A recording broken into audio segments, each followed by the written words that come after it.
What's up, everybody, and welcome to another Mastering Magic the Gathering Arena video. This time we're going to talk all about how do you accrue gems in Magic the Gathering Arena. We're going to talk about some free ways. We'll talk about the paid ways, obviously, but there's a lot of reasons people want to get gems. Everything from the cosmetics to the packs to the events that you can buy into.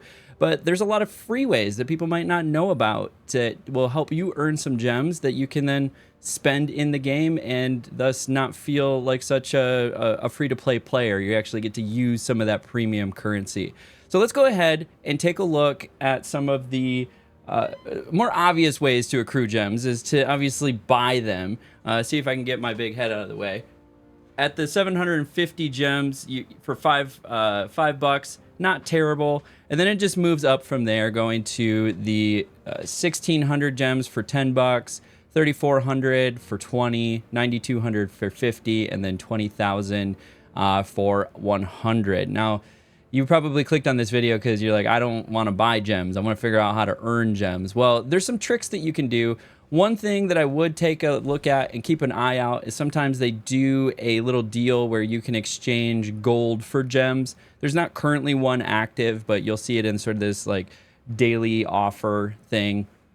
It's not a lot of gems, but it's a way to maybe convert some of that gold into gems. So be on the lookout in the store for a quick, easy way to flip your gold for gems. But one of the best ways to get gems is actually in the events. So there's several events that you'll see here, and there's like weekly events that will rotate out.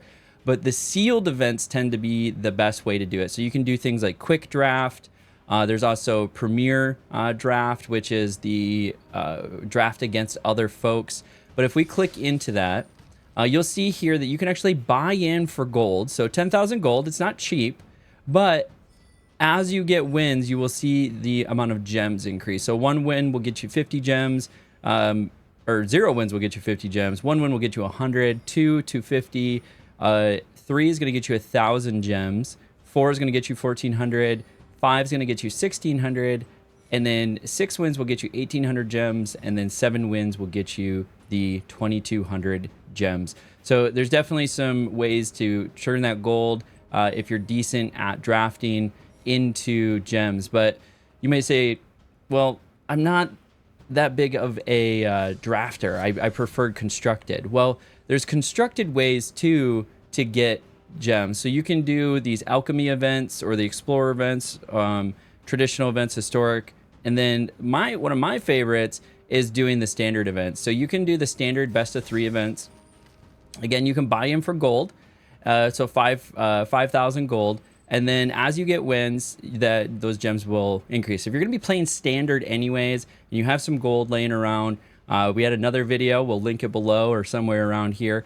That shows you how to earn gold every day. Turn those gold into gems by these are best of 3 matches, and essentially you get to do 5 rounds of Swiss, and the number of gems increase from 50 to 100 to 150, 600, 800, and then finally 1,000. And if you do get those 5 wins, you also get play-in points. You get additional packs, so it's definitely worth it in a good way if you feel like your constructed deck is really good to again turn that gold into gems. Or once you start getting gems, you can go infinite. So you can see here it's 750 gems to buy in, and anything 4 or 5 wins is going to allow you to go infinite, and you can continue to do that. Same concept works for drafting. There's opportunities to go to go infinite there. So once you accrue enough gems, you can just use gems to buy in, get enough wins, and then you go infinite.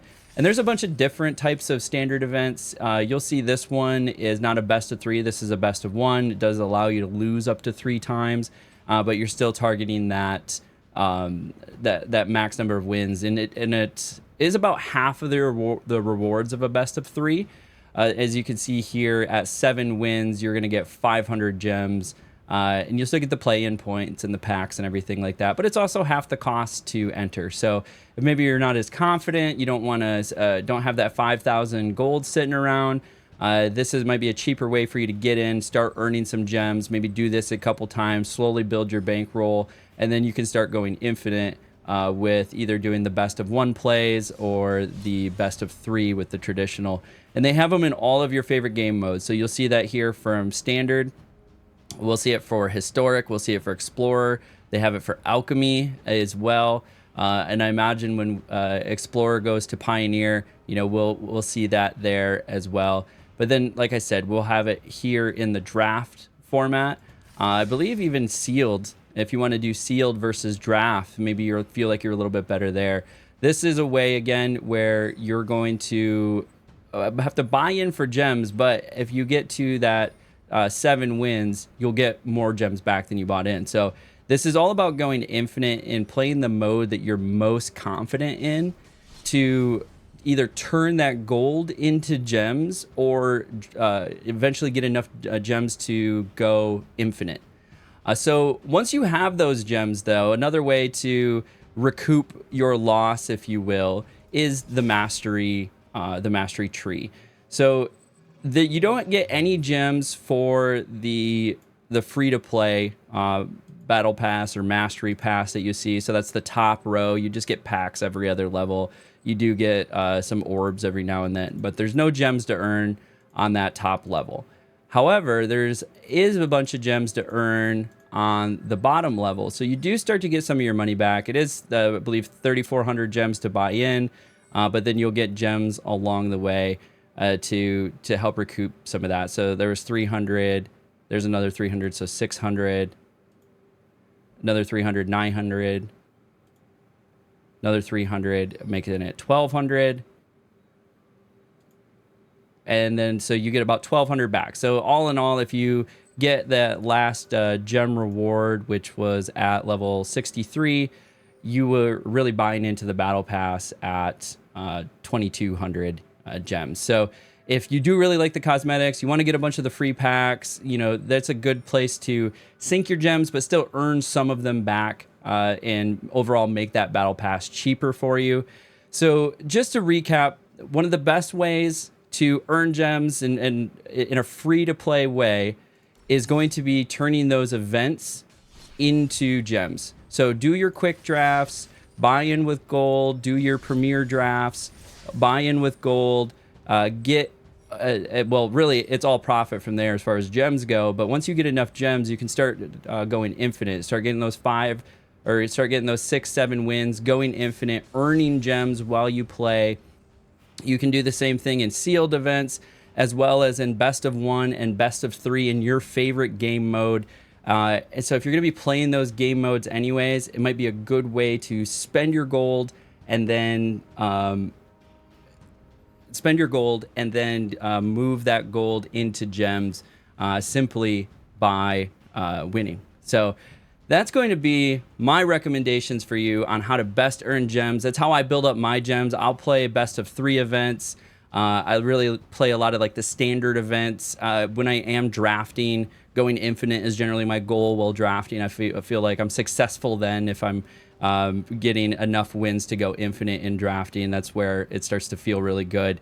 But leave your comments below. I'd love to see some of the ways that you earn gems. If you've made it this far in the video, you might as well like, subscribe, and follow along as this guy tries to qualify for the Pro Tour in the next 5 years and live out his dreams. You're going to see just a bunch of Magic the Gathering content on this channel. And then you can also catch my live streams Monday through Friday, usually in the morning Eastern time. I try to do a 7 or 8 a.m.